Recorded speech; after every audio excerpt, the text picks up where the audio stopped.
Good morning, children. Today I will teach you about placenta previa.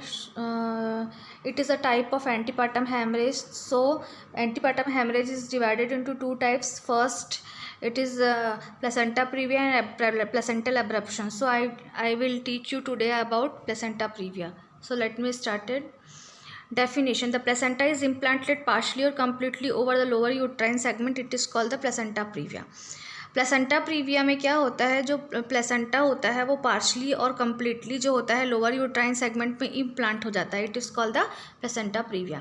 Definition: in placenta previa the placenta is implanted in the lower uterine segment such that is completely और partially cover the cervix or is close enough to the cervix to cause bleeding when the cervix dilate or the lower uterine segment effacts. Placenta previa में क्या होता है, जो placenta होता है वो partially और कम्प्लीटली अपने नॉर्मल सिचुएटेड प्लेस को छोड़कर लोअर यूट्राइन सेगमेंट में पार्शली और कम्प्लीटली जो होता है सर्विक्स को कवर कर लेता है. इम्प्लांट होता है लोअर यूट्राइन सेगमेंट में और सर्विक्स को पार्शली और कम्प्लीटली कवर कर लेता है. Is close enough to the cervix to cause bleeding when the, ये जो होता है सर्विक्स को जब क्लोज करता है तो ये ब्लीडिंग तब कॉज करता है जब सर्विक्स डायलेट होता है और लोअर यूट्राइन सेगमेंट इफेस होता है. रिस्क फैक्टर: किसको किसको प्लेसेंटा प्रीविया का ग्रेटर रिस्क है, तो फर्स्ट है मल्टीपैरिटी, सेकंड है increase maternal age, higher altitude, history of previous scar in the uterus, smoking, previous history of placenta previa, previous cesarean section, scar on the uterine wall, multiple gestations या multiple pregnancies, smoking and cocaines. And types: placenta previa has been divided into two types. They are divided into 4 types of the placenta previa depending upon the degree of extension of the placenta to the lower uterine segment. Placenta previa को 4 types में divide किया गया है और degree of extension of the placenta to the lower uterine segment. इसका types जो होता है, प्लेसेंटा कितना लोअर यूट्राइन सेगमेंट में एक्सटेंड होता है उसके ऊपर डिपेंड करता है. It is divided into 4 types. First है type 1, it is called the low lining. Type 2 is the marginal, type 3 is the incomplete or partial, central, or type 4 is the central or total. Type and degree of the placenta previa. For clinical purpose, the type are graded into mild degree, type 1 and type 2 anterior, and major degree type 2 posterior, type 3 and type 4. Type 1 or low lining. The major part of placenta is attached to the upper uterine segment. Only the lower margin encroaches on the lower segment but not to the os. जो major part of first type of placenta previa में जो major part of placenta होता है वो upper uterine segment से attach होता है, but जो मार्जिन की जो सीमा होती है, जो उसका मार्जिन रहता है वो लोअर यूट्राइन सेगमेंट तक के को टच करता है बट ऑस को टच नहीं करता है. It is called the low lining. Second है मार्जिनल प्लेसेंटा प्रीविया और type 2 placenta previa. The placenta rich the margin of the internal ऑस. Placenta जो होता है इंटरनल ऑस के मार्जिन तक पहुंचता है बट उसको कवर नहीं करता है. टाइप 3 इनकम्प्लीट और partial central. The placenta cover the internal ऑस partially. जो प्लेसेंटा जो होता है इनकम्प्लीट प्लेसेंटा प्रीविया और पार्शियल सेंट्रल प्लेसेंटा प्रीविया में जो प्लेसेंटा होता है इंटरनल ऑस को पार्शली कवर करता है. Cover the internal os when closed but does not entirely do so when fully dilated. Cover ये जो क्या करता है, cover the internal ऑस when close. जब इंटरनल ऑस क्लोज रहता है तब उसको कवर करता है but does not entirely do so when fully dilated. लेकिन जब वो फुली डायलेटेड होता है तब उसको पूरी तरह से वो कवर नहीं करता है. And for type 4, it is the central or total placenta previa. The placenta completely cover the internal os even after it is fully dilated. Placenta जो होता है पूरी तरह से इंटरनल ऑस को कवर करता है यदि ये even if it is the fully dilated, यदि ये फुली डायलेटेड होता है तब भी प्लेसेंटा जो होता है कंप्लीटली इंटरनल ऑस को कवर करता है. क्लिनिकल फीचर्स फर्स्ट है और symptoms. First vaginal bleeding. Vaginal bleeding जब होगा तब उसका क्या उसकी इंटेंसिटी होगी या क्या किस टाइप का उसमें सिम्टम्स दिखाई देगा. फर्स्ट है सडन इन ऑनसेट. ये जो होगा अचानक शुरुआत होगा, पेनलेस होगा. Revealed bleeding means fresh. Revealed means अचानक खून बहना स्टार्ट हो जाएगा, खून बहते रहेगा, फ्रेश ब्लड रहेगा, bright red and dark colour का ब्लड होगा. अनरिलेटेड टू एक्टिविटी से इसका कोई रिलेशन नहीं रहेगा. Sign general condition and anaemia are proportionate to visible blood loss. जो जनरल कंडीशन और एनीमिया होगा वो ब्लड लॉस के अनुपात में होगा. मतलब कि जितने अनुपात में ब्लड लॉस होगा उसी के अकॉर्डिंग जनरल कंडीशन और एनीमिया होगा मदर का. Abdominal examination the size of the uterus. जब हम एब्डोमिनल एग्जामिनेशन करेंगे तो कैसा होगा size of the uterus. Uterus feel relax. Uterus जो होगा हमको रिलैक्स और सॉफ्ट फील होगा. The head is floating to construct to the period of gestation. Head जो होगा पीरियड ऑफ गेस्टेशन की तुलना में फ्लोटिंग रहेगा. Fetal heart sound is usually present. Fetal heart sound present रहेगा. And vaginal inspection placenta is felt on the lower uterine segment. Placenta जो होगा lower uterine segment, जब हम वेजाइना को इंस्पेक्ट करेंगे तो प्लेसेंटा जो होगा लोअर यूट्राइन सेगमेंट में फील होगा. Then complication. The complication of the placenta previa for maternal complication during pregnancy, during labor and puerperium and fetal complication. So complication has been divided into two parts. First maternal complication. तो during pregnancy क्या complication होगा, during labor क्या complication होगा, and puerperium period में क्या complication होगा. Then fetal complication. Then during pregnancy antepartum hemorrhage हो सकता है, माल प्रेजेंटेशन हो सकता है एंड प्री टर्म लेबर हो सकता है प्रेगनेंसी के दौरान, ये कॉम्प्लिकेशन होगा. देन ड्यूरिंग लेबर में और होगा अर्ली रप्चर ऑफ मेम्ब्रेन हो सकता है, कॉर्ड प्रोलैप्स हो सकता है, slow dilatation of the cervix हो सकता है एंड इंट्रापार्टम हैमरेज हो सकता है. एंड देन प्यूरिपेरियम पीरियड में क्या कॉम्प्लिकेशन होगा.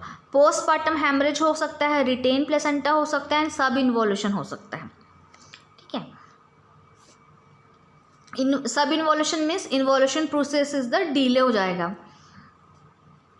एंड फीटल कॉम्प्लिकेशन में होगा लो बर्थ वेट होगा, एस्फेक्सिया हो सकता है, इंट्राइन डेथ हो सकता है, आईयूडी हो सकता है.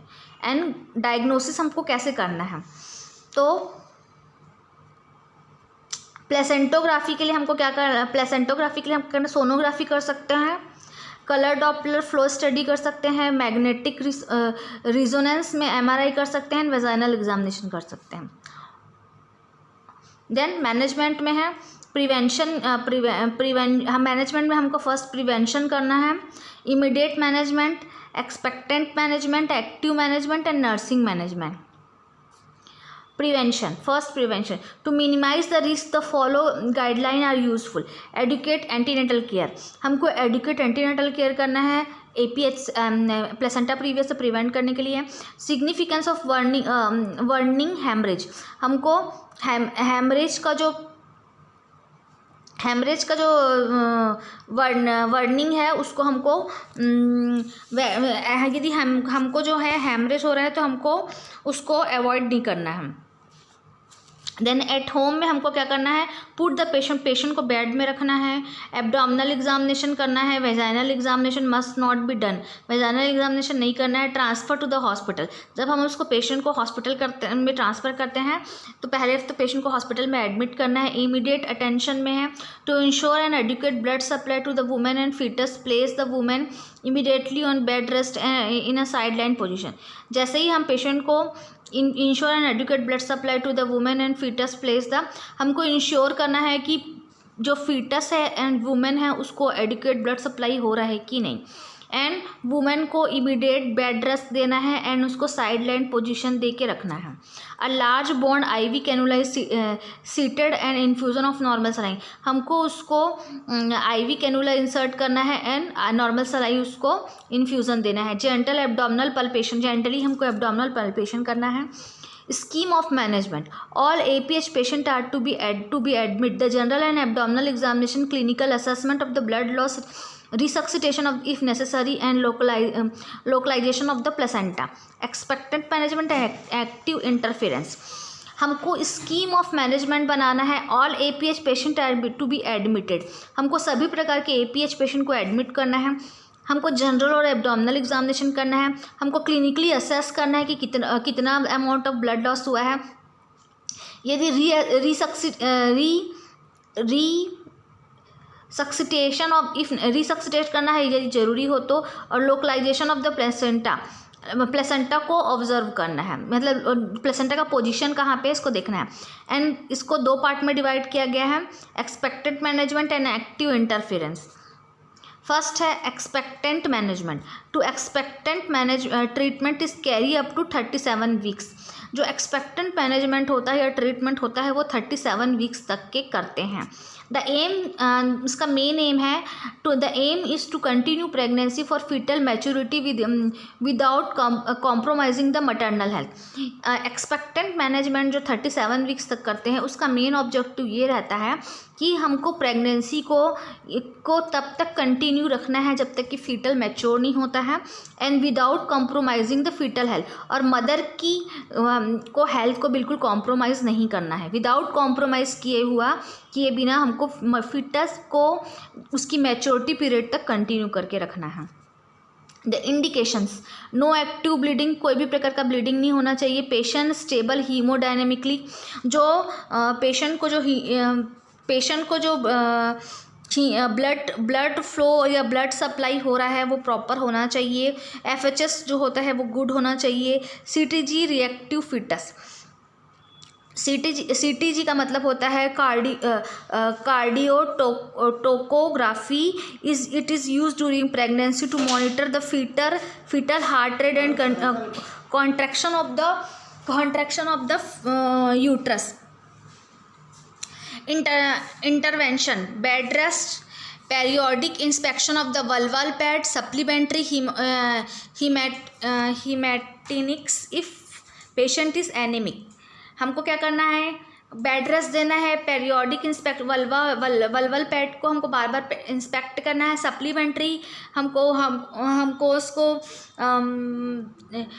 हीमोटेनिक्स of if patient is anaemic, patient यदि एनीमिक है तो उसको हमको आयरन सप्लीमेंट्स या फॉलिक एसिड सप्लीमेंट्स दे सकते हैं। Use of tocolytic agent use करना है ताकि हम उसको प्री मैच्योर जो है हम उस टोकोलाइटिक एजेंट इसलिए यूज़ करते हैं ताकि हम उसको यूट्राइन कॉन्ट्रैक्शन से प्रिवेंट करने के लिए, तो हमको टोकोलाइटिक एजेंट यूज़ करना है जब तक कि बेबी मैच्योर ना हो। RH immunoglobulin if two all RH negative women, RH immunoglobulin use करना है जितने भी RH नेगेटिव मदर हैं उनके लिए। इंडिकेशन, द एक्टिव मैनेजमेंट क्या है, उसका इंडिकेशन है bleeding occur at the after 37 weeks of pregnancy. Bleeding होता है यदि आफ्टर 37 वीक्स ऑफ प्रेगनेंसी में पेशेंट इज़ इन लेबर, यदि पेशेंट लेबर में है, यदि बेबी जो ब्लीडिंग है वो हो रहा है और पेशेंट जो है 37 वीक्स ऑफ प्रेगनेंसी में है, आफ्टर मतलब 37 वीक्स ऑफ प्रेगनेंसी हो चुका है, पेशेंट लेबर प्रोग्रेस स्टार्ट हो चुका है, FHS एब्सेंट है, ग्रॉस फीटल मालफॉर्मेशन है एंड डेड फीटस, तब हमको एक्टिव मैनेजमेंट स्टार्ट करना है। कंटिन्यू द एक्टिव मैनेजमेंट में हम दो एक्टिव मैनेजमेंट कर सकते हैं, फर्स्ट वेजाइनल डिलीवरी और दूसरा caesarean delivery. Placenta and is within 2 centimeter from the internal os. In this case no internal examination is performed and cesarean section is considered as the best choice. Placenta का जो end है यदि 2 centimetre from the internal os के within 2 centimetre from the internal os है, इस case में हमको बिल्कुल भी इंटरनल एग्जामिनेशन परफॉर्म नहीं करना और पेशेंट को सीधा सिजेरियन सेक्शन की तरफ ले जाना है। Then placenta end is 2 to 3 centimetre away from the internal cervical os. यदि प्लेसेंटा का जो एंड है 2 से 3 सेंटीमीटर अवे है, दूर है इंटरनल ऑस से, उस कंडीशन में इंटरनल एग्जामिनेशन करना है ओटी में। पेशेंट को पहले ओटी लेके जाना है, इंटरनल एग्जामिनेशन करना है ओटी में। ARM विथ और विदाउट ऑक्सीटोसिन। ARM कर सकते हैं विथ ऑक्सीटोसिन के साथ और विदाउट ऑक्सीटोसिन के साथ। Then satisfactory progress of labour, यदि सेटिस्फैक्ट्री प्रोग्रेस ऑफ लेबर होता है तब वजाइनल डिलीवरी करवाना है, और यदि ब्लीडिंग कंटिन्यू हो रहा है और नो लेबर इनिटिएशन है, उस केस में सीजरियन डिलीवरी करवाना है। Then nursing management. Nursing diagnosis by decreased cardiac output related to blood loss as manifested by increase in heart rate. Intervention में हमको करना है monitor vital sign, provide adequate rest, reposition client, encourage relaxation technique, elevate HB of client, encourage use of relaxation technique. हमको relaxation technique के लिए उसको encourage करना है। Then ineffective tissue perfusion, second nursing diagnosis है ineffective tissue perfusion related to decrease in HB in blood और manifestated by dyspnoea. Intervention है first monitor dyspnoea से प्रिवेंट करने के लिए और ब्लड लॉस से प्रिवेंट करने के लिए हमको क्या करना है, मॉनिटर वाइटल साइन मॉनिटर करना है। Encourage quiet and restful environment में, उसको शांत और रेस्टफुल इन्वायरमेंट में रहने के लिए बोलना है। Encourage use of relaxation technique उसको यूज़ करना है। Provide supplement oxygen to the client as prescribe by the physician की प्रिस्क्रिप्शन के अकॉर्डिंग उसको ऑक्सीजन सप्लीमेंट्स देना है। देन थर्ड नर्सिंग डायग्नोसिस है deficient fluid volume related to blood loss as manifested by vital sign changes. Intervention में हमको monitor vital sign करना है, मॉनिटर FHS मॉनिटर करना है, इनिटिएट IV फ्लूइड और ऑर्डर बाय द फिजिशियन। हमको क्या करना है, IV फ्लूइड उसको एज पर डॉक्टर ऑर्डर के अकॉर्डिंग IV फ्लूइड देना है। Place the patient in left lateral position देना है पेशेंट को। Then fear, fourth nursing diagnosis है fear related to outcome of pregnancy as manifested by the facial expression of the mother. Nursing intervention में assess fetal heart sound, allow the mother to share her feeling, answer the mother questions honestly, include the mother in the planning of the care plan for both the mother and the baby. And